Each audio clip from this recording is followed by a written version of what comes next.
केंद्रीय मंत्री हरदीप पुरी का कहना है कि इस वक्त आयरलैंड में है और उन्होंने कहा कि भारत के लिए चिंता का कोई कारण नहीं है। केंद्रीय मंत्री के मुताबिक भारत की तेल कंपनियों के पास कम से कम 3 हफ्ते का स्टॉक है और साथ ही इन बदली हुई परिस्थितियों में भारत ने पूरी तैयारी कर रखी है। हरदीप पुरी ने मिडिल ईस्ट की टेंशन को लेकर कहा कि प्रधानमंत्री नरेंद्र मोदी पहले ही सभी प्रमुख नेताओं से बात कर चुके हैं और उम्मीद की जा रही है कि स्थिति को और बिगड़ने की बजाय शांत किया जाएगा।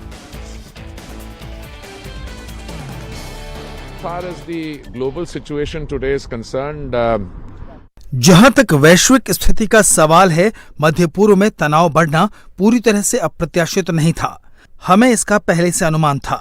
प्रधानमंत्री के नेतृत्व में सरकार लगातार स्थिति की समीक्षा कर रही है, जिसमें हॉर्मुज स्ट्रेट के बंद होने की संभावना भी शामिल है। हमने सप्लाई के अलग अलग रूटों की तलाश की है। भारत में रोज खपत होने वाले 5.5 मिलियन बैरल कच्चे तेल में से करीब 1.5 से 2 मिलियन हॉर्मुज स्ट्रेट के जरिए आता है। हम दूसरे रास्तों से लगभग 4 मिलियन बैरल आयात करते हैं। हमारी तेल विपणन कंपनियों के पास पर्याप्त स्टॉक है। उसमें से अधिकांश के पास 3 हफ्ते तक का स्टॉक है। उसमें से एक के पास 25 दिनों का स्टॉक है। हम दूसरे रास्तों से कच्चे तेल की सप्लाई बढ़ा सकते हैं। इस मामले में किसी भी चिंता का कोई कारण नहीं है।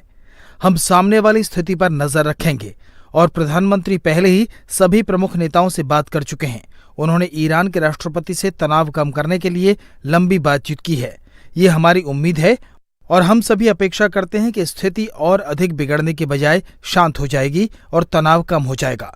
इस बीच हम बदलती स्थिति से निपटने के लिए तैयार हैं। But meanwhile, we continue to be prepared. Iran Israel संघर्ष के बीच भारत सरकार का ऑपरेशन सिंधु जारी है। रविवार को मसद से 2 प्लेन के साथ 596 भारतीय दिल्ली एयरपोर्ट पर पहुंचे हैं। पहली फ्लाइट में 311, जबकि देर रात पहुंची दूसरी फ्लाइट में 285 भारतीय नागरिकों को वापस लाया गया। ईरान से भारत लाए गए नागरिकों में स्टूडेंट्स के साथ देश के अलग अलग हिस्से से जियारत करने गए ईरान से लोग वापस लौटे हैं। ऑपरेशन सिंधु के तहत अब तक 1700 से ज्यादा भारतीय नागरिकों की वतन वापसी हुई है। हाथों में तिरंगा लेकर दिल्ली पहुंचे नागरिक बहुत खुश हैं और सरकार का शुक्रिया अदा कर रहे हैं।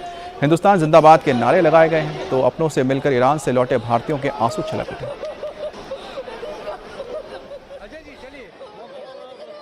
हमारे होटल के ऊपर से देवर अराउंड 50 मिसाइल्स जस्ट परसों रात 50 से ज्यादा मिसाइल्स हमारे होटल के ऊपर से क्रॉस कर रही हैं। एंड देन वो जो सिचुएशन हो जाती है तो यू कांट इवन इमेजिन कि नेक्स्ट मोमेंट क्या होने वाला है। एंड उसके बाद when you just come back to your own मातृभूमि, अपनी जन्मभूमि, the India, this feeling is something which I can never describe in the words. So all I want to say is Jai Hind, Jai Bharat and Jai Modi ji.